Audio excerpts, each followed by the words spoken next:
Oke, kali ini kita akan membahas tentang tenses, bagaimana cara mudah menguasai tenses. Bahkan dalam beberapa menit pun insya Allah Anda akan bisa paham. Jika selama ini Anda mengalami kesulitan dalam memahami tenses, maka lewat video tutorial ini saya yakin Anda akan bisa menguasai tenses dengan sangat mudah.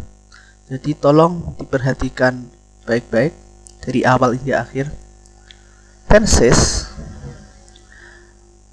adalah keterangan konsep waktu dalam bahasa Inggris. Sebenarnya hanya ada 4 tenses, nanti kita letakkan di sini. Hanya ada 4 keterangan waktu dalam bahasa Inggris itu. Yang pertama yaitu present. Present itu waktu sekarang.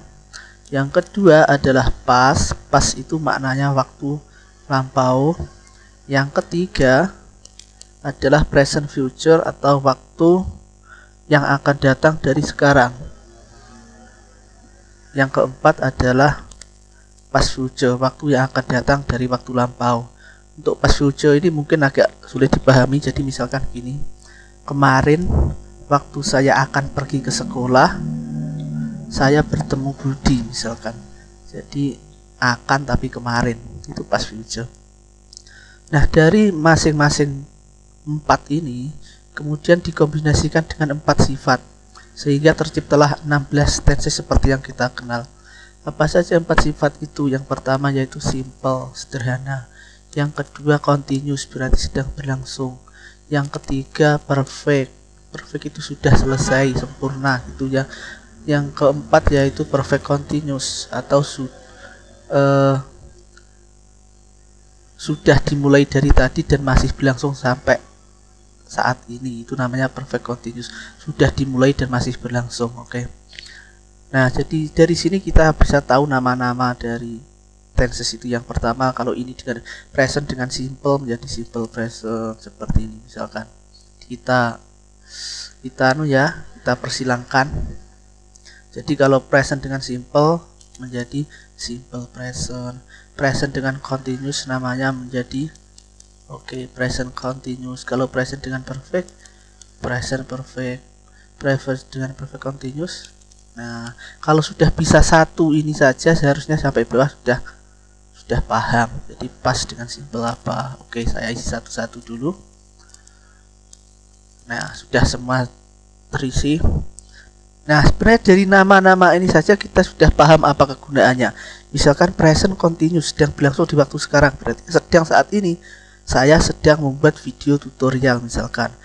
Atau misalkan perfect, present perfect, sudah di waktu sekarang. Misalkan saya sudah makan, karena tadi saya barusan makan. Misalkan saya sudah makan. Kalau past perfect misalnya, kemarin waktu dia datang, saya sudah makan misalkan. Jadi sudah tapi di waktu lampau. Oke gitu ya. Jadi kira-kira paham. Kalau paham satu, seharusnya paham semua. Intinya gini, kadang pas itu juga biasa digunakan dalam konteks cerita. Misalkan dalam cerita apa gitu, sepengalaman tahun lalu itu. Jadi secara umum menggunakan pas, masa lampau.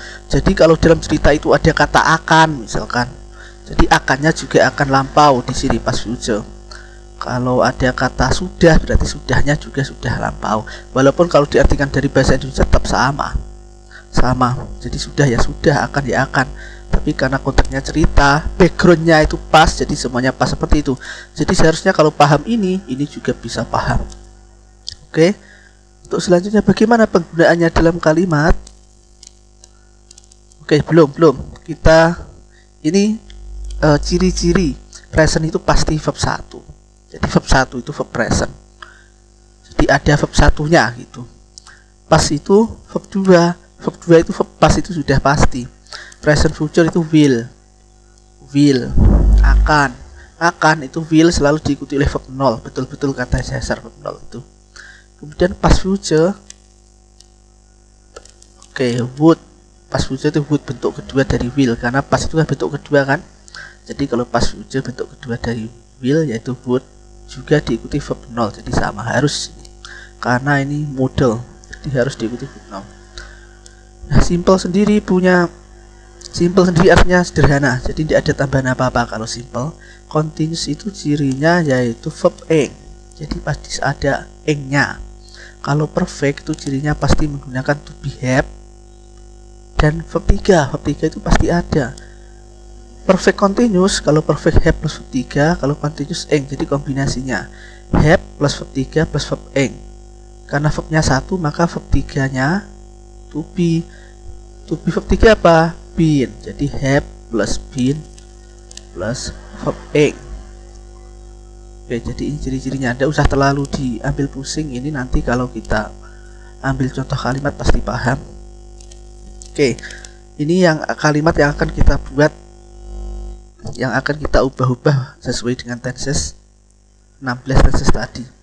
I write letter. Oke, simple present tetap berarti I write letter.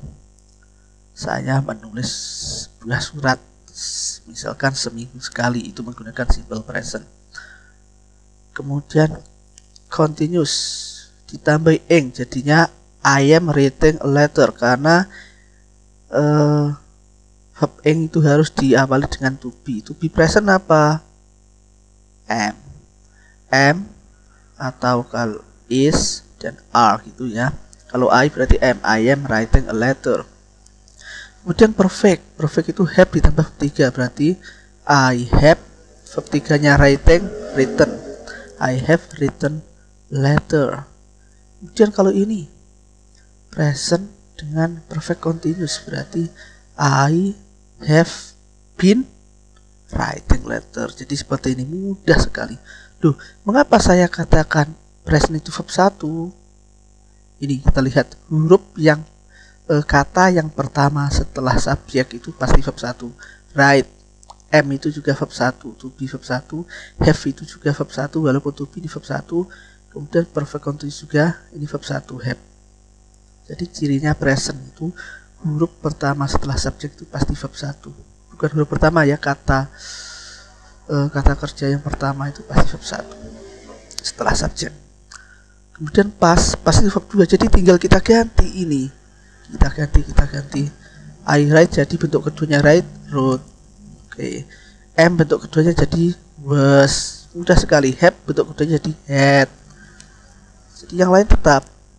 Kemudian had di sini juga menjadi had. Cuma gitu. Jadi yang lain tetap. Future itu will tidak verb 0. Jadi ini dicari verb 0-nya. Ini apa? Ini coba present future. Write jadi will write. Oke, verb 0-nya write tetap write. Kemudian I am writing. Verb 0-nya am, to be itu apa? Be. Jadi I will be writing. Ini juga I will have. Kemudian ini juga I will have. Nah, kemudian past future. Past future itu juga diikuti oleh verb 0, jadi will 0. Jadi tinggal will kita ganti dengan would. Gampang sekali ini. Jadi cuman untuk menunjukkan pas kita ganti dengan would. Iya semua. Oke. Jadi seperti itu. Oke, dari situ seharusnya sudah paham. Bahkan saya rasa sebenarnya untuk kapan digunakan juga paham. Tapi untuk lebih jelasnya nanti saya akan sertakan juga video kedua, sebuah cerita yang langsung berisi 16 tenses ini dalam penggunaan, jadi biar bisa lebih paham kapan digunakan. Oke, saya rasa paham. Coba kalau sudah paham, kata I go to school ini kalian ubah dalam 16 tenses seperti yang saya contohkan tadi. Oke, silahkan. Kalau sudah paham maka seharusnya jawabannya adalah seperti ini. Oke, kalau belum seperti ini berarti belum paham. Oke, saya rasa selesai untuk kali ini, untuk video tutorial kita kali ini. Kita lanjutkan untuk video tutorial berikutnya, yaitu tentang penggunaan dari masing-masing tenses ini biar kita lebih bisa menguasai. Dan untuk saat ini saya akhiri dulu. Sampai jumpa, semoga bermanfaat.